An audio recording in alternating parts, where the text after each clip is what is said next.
Bom dia, companheiras, companheiros. Cumprimentar aqui o nosso chefe da mesa, o Oswaldo. Cumprimentar meu amigo Júlio Turra. Ele é bom sindicalista, ele é fraco só nas opções futebolísticas, mas ninguém é perfeito. Eu acho, em primeiro lugar, eu quero cumprimentar a direção da CONTE por realizar um debate da mais alta importância e de grande atualidade que trata das relações do trabalho no Brasil. Então, a primeira questão para introduzir o debate que nós devemos compreender é que há uma conexão profunda entre o golpe e as contrarreformas em curso. Então, para a gente compreender o conteúdo e os objetivos das contrarreformas, nós temos que contextualizá-la dentro de um governo golpista e legítimo que aplica um programa de governo que não passou pelo crivo da urna. É um governo que está desmontando a Petrobras, é um governo que está desmontando diversas áreas estratégicas da economia nacional. Chegou ao absurdo de realizar uma licitação da Petrobras proibindo a participação de empresas brasileiras. Ou seja, aqui virou terra de ninguém. Todo mundo vem aqui para deitar e rolar. E um governo, que só para falar um outro dado da Petrobras, só para vocês terem uma ideia, que nós estamos vivendo um período de recessão de 3 anos, a Petrobras diminuiu no ano passado os seus investimentos em 100 bilhões de reais. Imagina numa economia, quando você tira 100 bilhões de reais na área de investimento. Além de outras medidas, o BNDES deixou de financiar a economia e está voltando ao papel original da época dos liberais de ajudar o sistema financeiro. O segundo ponto que eu acho importante a gente compreender que o Temer recebeu uma tarefa de fazer um jogo sujo e ser rápido nesse jogo sujo. Não é para fazer de forma lenta e gradual. Ele não tem compromisso com o eleitor, o compromisso dele é quem sustentou o golpe. Então ele vai fazer o golpe sujo e vai fazer a coisa o mais rápido possível. Já saiu hoje aí as agendas das comissões que vão tratar da reforma trabalhista e da reforma previdenciária. Então eles estão querendo fazer tudo isso nesse primeiro semestre. Qual o conteúdo fundamental dessas reformas, ou contra-reformas? É a busca de um novo padrão de acumulação capitalista no país.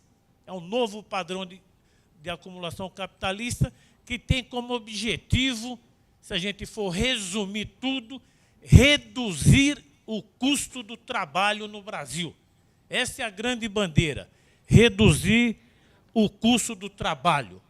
Para reduzir o custo do trabalho, além da recessão e do desemprego, que o desemprego também é funcional para aumentar a lucratividade dos capitalistas e diminuir a capacidade de resistência dos trabalhadores. Todo mundo sabe que economia com recessão e desemprego, a ação sindical sofre mais para enfrentar todas essas realidades. E as 3 grandes medidas para reduzir o custo do trabalho e os custos conexos é a reforma trabalhista, a reforma da Previdência e também a terceirização, que é um elemento importante para precarizar ainda mais o mercado de trabalho no Brasil. Os grandes empresários dizem que o custo do trabalho no Brasil é muito alto, com isso o Brasil perde competitividade e não consegue enfrentar a concorrência externa. Mas isso é uma grande balela. Se a gente analisar o Brasil, o mercado de trabalho no Brasil tem em torno de 102 milhões de trabalhadores e trabalhadoras. Em números arredondados, a metade desses trabalhadores está no mercado informal, ou seja, não tem carteira assinada, não tem proteção trabalhista e não tem instrumento sindical de resistência. Da metade aproximada que está no mercado de trabalho, uma grande parte é trabalho terceirizado, trabalho temporário, com altíssima rotatividade, o que provoca uma depreciação dos salários, dificulta a organização dos trabalhadores. Então, a primeira questão que nós devemos desmistificar é que o custo do trabalho no Brasil seja alto. Até porque, se nós fizermos a pirâmide salarial dos trabalhadores e trabalhadoras brasileiros, nós vamos perceber que a imensa maioria ganha de 3 salários mínimos para baixo. Só para dar um exemplo, o estudo do Diese diz que no Brasil tem quase 48 milhões de pessoas cujo rendimento é de 1 salário mínimo, incluindo trabalhadores assalariados por conta própria, aposentados e pensionistas. Então, nós temos uma grande concentração de renda no sistema financeiro, os grandes grupos econômicos, e os trabalhadores estão nesse sufoco. Qual que é o objetivo do governo Temer no tocante à reforma trabalhista? Mesmo com o mercado de trabalho precário, heterogêneo e instável como o brasileiro, ele quer liquidar 2 medidas que protegem minimamente os trabalhadores, que é o artigo 7º da Constituição. Todo sindicalista deve ler o artigo 7º da Constituição, que são 34 incisos, que trata do emprego, do salário, da jornada de trabalho, de férias, hora extra, aqueles 34 incisos, e além de querer desmontar o que resta de positivo da Constituição de 1988, eles querem transformar a CLT em letra morta, com essa versão que eles usam uma linguagem bonita na aparência, mas perversa no conteúdo, que é, o ministro do Trabalho diz que quer prestigiar o sindicato. E a forma de prestigiar o sindicato é valorizar a negociação. Então, você vai negociar, tira a Constituição, tira a CLT e vai negociar a partir do zero. Quando nós sempre defendemos historicamente que nós sempre queremos negociar, debater a partir do patamar básico estabelecido na Constituição e na CLT. Quais são as medidas que eles estão propondo? Parcelar férias em até 3 vezes, dependendo da categoria que vocês, que são professores da rede pública, têm outras particularidades, mas eles querem parcelar férias até 3 vezes, querem ampliar a jornada de trabalho até 12 horas diárias, mesmo mantendo a jornada mensal, ele pode, dependendo da necessidade patronal e empresarial, ele estica a jornada até 12 horas no dia para compensar no dia. Fala também em excluir do tempo de trabalho o deslocamento, quando a empresa oferece transporte, quer diminuir o intervalo entre as jornadas, ou seja, o almoço, que tradicionalmente é de 1 hora, eles estão querendo reduzir para 30 minutos o intervalo de almoço. Teve um empresário, inclusive, que fez aquela declaração conhecida, falando, pô, os Estados Unidos, que é um país muito avançado do que nós, às vezes não precisa nem intervalo de almoço. O cara come um sanduíche com uma mão e trabalha com a outra, para vocês verem qual o conjunto de medidas. Outra questão também importante, que eu acho para frisar, que eles querem generalizar a prática do banco de horas, introduzir a remuneração por produtividade, criar um chamado trabalho remoto, onde o trabalhador fica em casa de plantão, esperando um chamado pelo WhatsApp, por celular, outro mecanismo digital, e ele só recebe no momento que ele é acionado. Então, ele fica de plantão, mas não recebe. E mesmo outras questões ligadas a trabalho temporário, ligadas a registro do ponto. Então, o resumo da ópera é o seguinte: o ministro do Trabalho se reuniu com as centrais sindicais e falou que o objetivo dele é criar segurança jurídica. Quando a gente fala em segurança jurídica, é segurança jurídica para os patrões. Porque o trabalhador não tem segurança, ele vai entrar na insegurança jurídica total, porque se flexibiliza todos os direitos. Se você permite que a legislação seja superada por negociação numa situação difícil, se você até cria um tal de um delegado sindical para ajudar nessas negociações sem nenhum vínculo com os sindicatos, na verdade é segurança jurídica para exploração ainda maior do patronato e insegurança jurídica total para os trabalhadores. Eles falam que é modernização da legislação trabalhista. Eu acho que um debate importante que está tendo travado no mundo é sobre o aprofundamento da reestruturação produtiva e a chamada quarta revolução industrial. Na última reunião do Fórum Econômico Mundial em Davos, o presidente, o Schwab, um alemão que é presidente do Fórum Econômico, ele estava falando do grande desenvolvimento científico, tecnológico, a aplicação da ciência, da inteligência artificial e outros fatores no trabalho que pode eliminar, em curto espaço de tempo, diversas profissões. Uma delas é de tradutor. Eles falaram que a questão do tradutor está com os dias contados, que vai ter um software de tradução que não vai precisar de tradutor.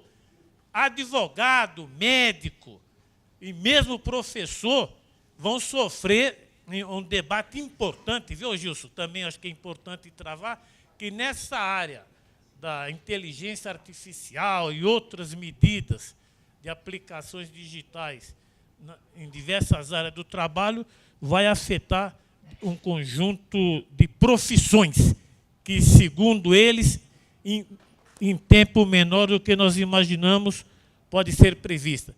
Então, essa é a minha introdução.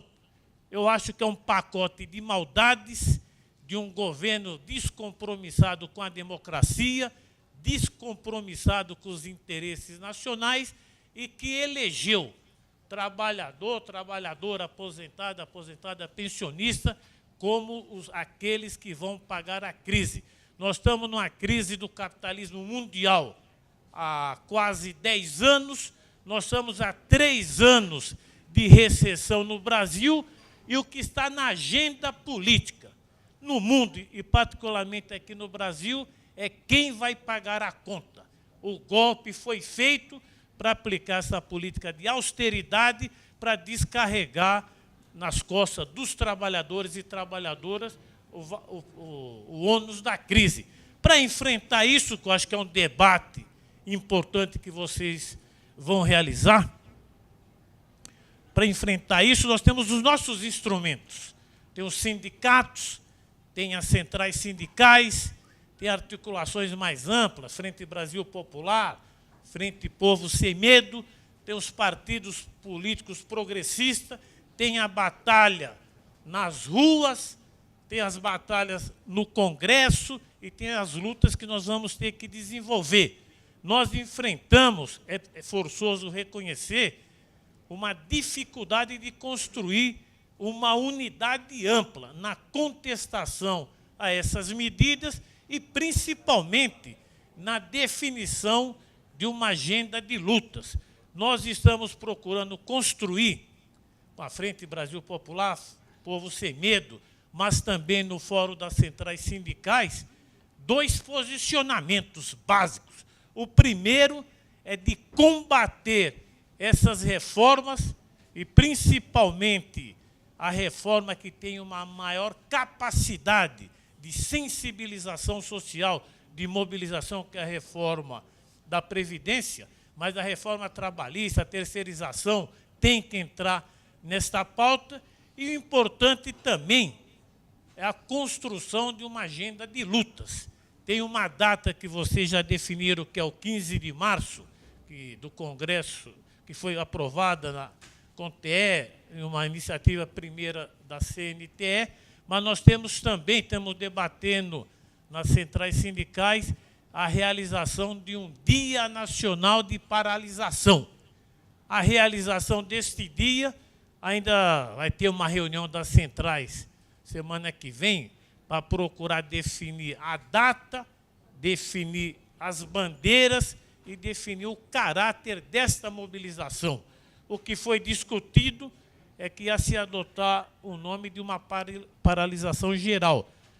No dia 15 de março, que era uma data referente, que poderia galvanizar o conjunto dos trabalhadores, o conjunto das centrais, mas para você construir uma unidade mais ampla, você tem dificuldades até de definir data.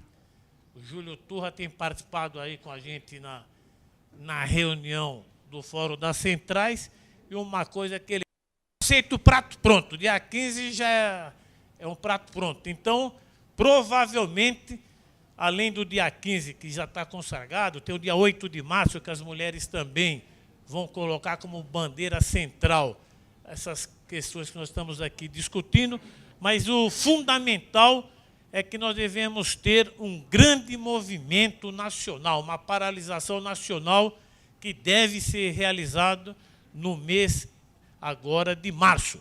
Dia 22 de fevereiro, vai ter uma caravana das centrais sindicais no Congresso Nacional para discutir com os partidos, com as lideranças, para pressioná-los no sentido de não dar curso a essas propostas de reformas.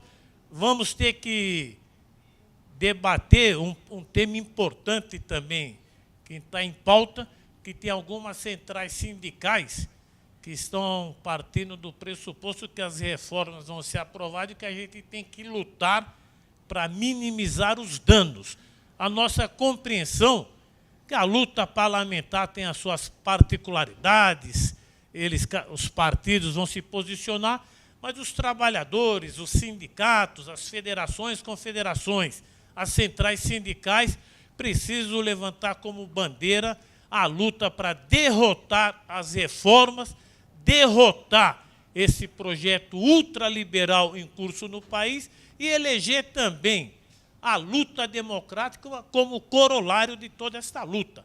A luta por direta já, a luta para tirar esse presidente do posto que ilegitimamente ele está ocupando, também deve fazer parte da agenda dos trabalhadores. Então é isso que eu queria dizer aqui para introduzir no nosso debate.